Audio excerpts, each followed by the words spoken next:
Hello, everybody. It's Chuck Carnevale, co-founder of FastGraphs, the fundamentals analyzer software tool, aka Mr. Valuation.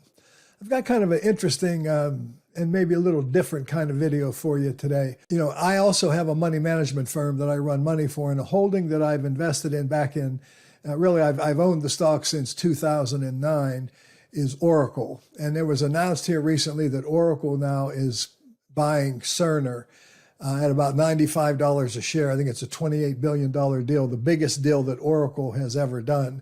And as I mentioned, I am currently long the stock. And what's interesting is I've been watching this stock very, very closely recently because I bought it at a good value. I think Oracle provides a tremendous opportunity to evaluate a company where you see the earnings and price relationship very profoundly displayed. In other words, the price has tracked Oracle's operating results, earnings especially, very, very closely. But ironically, recently, Oracle was one of the few tech stocks that I thought was still reasonably valued, but that's changed here in the last 6 months to a year.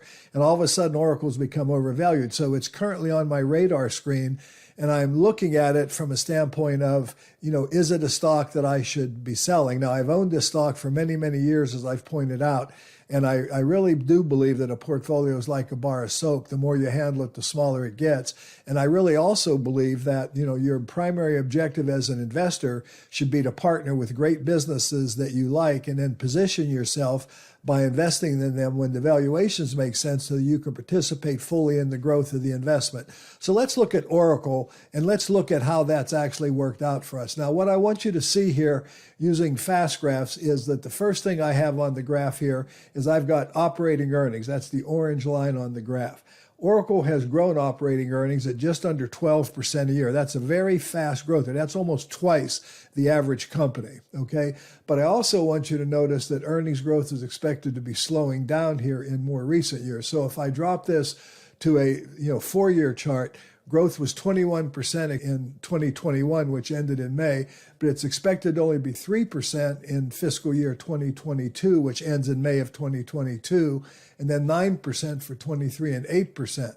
All right, so the growth rate is expected to slow down. If I look at it from a forecasting point of view, analysts are only expecting the growth to be about 6.9% over the next couple of years, and even the long-term trend line growth is going to be significantly lower than the 11 or 12% that the company has historically grown at. All right, but what's interesting is Oracle, being aware of that, is repositioning themselves in what they say for the cloud. They've decided, or they've announced rather, that they're purchasing Cerner, which is a healthcare records company. Now, Cerner is a stock that I've also followed for a long time. It's a quintessential example of the kind of company I like. And let me clarify that for you. This is the operating earnings of Cerner. Earnings growth has been over 19% a year. So it's actually grown a lot faster. If I scroll out the current estimates to Cerner, you can see that growth rate has averaged over 20% a year. And if I scroll it out all the way prior to the fact where they started paying dividends, and you can see that on the fast graph, they started paying their first dividend in 2019. But if I scroll it back to just pre-COVID, the company grew at 21% a year, and you can see it's been a very, very consistent grower. Now, when I add price to the graph, I want you to again see this relationship between earnings and price. You can see periods where earnings growth was exceptional and where the stock price got very highly valued. The normal trimmed average PE ratio that Cerner traded at over this time frame was about 32. Now, that's a valuation reference line. That's this blue line on the graph. Okay, and you can see that Cerner traded at premium valuations quite often, but then you also see times where it comes back to these more fair value P equals growth rate 21 multiple, which is what the orange line here is on this graph. Now, those ratios and numbers change as I expand the graph out. Now the orange line is a PE of 19, but once again, these are references. These are things for you to evaluate and analyze. You can see that, optimally, you wanted to buy Cerner when it was trading somewhere around 19 or 20 times earnings. That would have been your best time to buy it. If you bought it when it's very expensive, even though because this company grew so fast, you could have made decent money doing that. You can see your rate of return here would have been about 7%, but that's far, far below what the company generated as an operating business. And that's what I want you to understand. Okay, now the price that Oracle is going to be paying is around $95 a share. And I want you to notice that since this announcement, you can see the big spike. If I shorten the time frame here, you can see it a little clearly. You can see that the stock price has jumped up.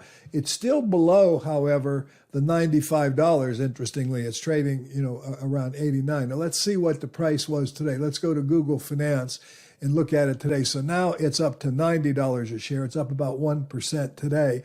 So, but it's still slightly below what Oracle is offering to pay for it. Now, what's interesting is let's look at how smart Oracle's being with this deal. So I'm going to go to another metric here, which is one that I often use to evaluate companies. I'm going to look at Cerner from a standpoint of operating cash flow. And I want you to note that the company is traded around 16 or 17 times operating cash flow. So from an earnings point of view, the company is carries a premier valuation. But from a cash flow point of view, Oracle bought this company and it was trading at a discount to its normal operating cash flow valuation and its normal EBITDA valuation as well. So, there is an argument that could be made here that Oracle is buying this very attractive growth story at a very attractive valuation relative to cash flows and relative to things like EBITDA, which is a form of cash flow. Now, looking forward, this stock is expected to grow faster than Oracle going forward. And so again, Oracle made the announcement when the stock was reasonably expensive. So I think you could argue that you're paying a slight premium. Oracle will eventually be paying a slight premium to buy the stock, but a very negligible one. And I like that. So I think this looks like it has the prospects to be a very good acquisition for Oracle. All right, so Oracle to me is a really terrific tech stock. I've owned this stock, as I mentioned. My average cost basis in Oracle is about 22 or 3. All right, so I purchased Oracle right back in here, and this isn't the exact date, but it's close enough. And you could see that I owned Oracle, and this is Oracle trading on operating cash flows, that, the time to buy this stock is anytime you could buy it at a 15 times operating cash flow or below. And I bought it at a slight discount to that. I bought it at around 12 times cash flows. And if you look at the stock, going forward now, the investment has been a good one, averaging double digits over 13% a year. But the reality of it is when I look at Oracle from an operating earnings point of view, which is one of the things I always liked about Oracle as a manager, was it was always a tech stock that traded within a reasonable range of its intrinsic value or its fair value. It's only been recently, as I mentioned it started in April of 2021.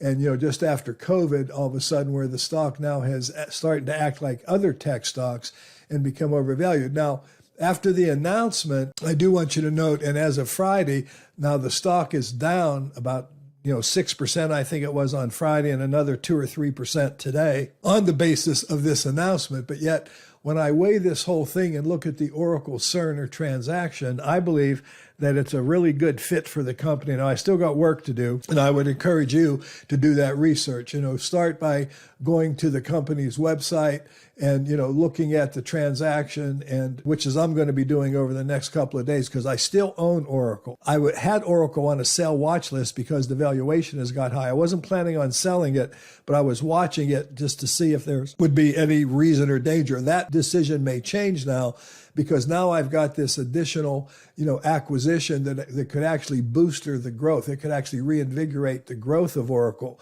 So I've still got a decision to make. But I think the interesting reason I produced this video was to show you the relationship between earnings and market price, the relationship between earnings and cash flows. And that's a message I want to really kind of end this year with. I like to go into the new year talking about valuation. Valuation matters, and it matters a lot.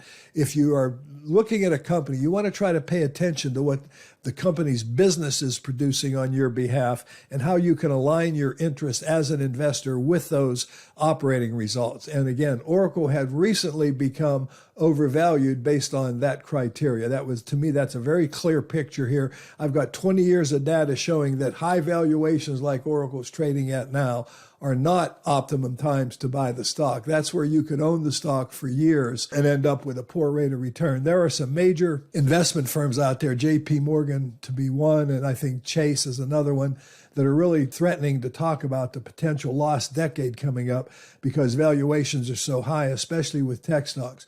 So Oracle's clearly gotten high. I own it at such a great cost basis. I have less reason to sell the stock because even if it comes back down to intrinsic value, I'm still making really good money. But at the other hand, I do want to watch. I don't want the stock to get so pricey that it becomes ridiculous to hold, but I don't really see that with Oracle yet. In fact, now that the company's bought Cerner, I may actually have a reason to want to continue to hold the stock. And I've got some time to digest that, and I will be digesting that and trying to analyze that. But these are both two types of companies that I might also want to end this video with to point out that I really like companies that produce, forget about stock price. That's not what drives me as an investor. I like to look at operating results. I'm looking at adjusted operating earnings here. I like to look at cash flows. I like to see, how is the business performing? And these are quintessential, both of these companies are quintessential examples of the kind of company I like. So, the fact that they're merging here, a $28 billion acquisition of Cerner by Oracle, to me could be very interesting because I already have a strong position in Oracle, which is a $258 billion market cap, I might point out. So it's a big acquisition for them, but it does maybe give a chance to put you might even say a turbo, charger on the engine of Oracle's future growth, but time will tell. In the meantime, I am a little concerned about Oracle's price, but having this perspective to me is so critically important as investors to know, help as, Kenny Rogers said, in his famous song, The Gambler, you got to know when to hold them, know when to fold them. And, the question is this becoming a foldable stock or is it still a holdable stock?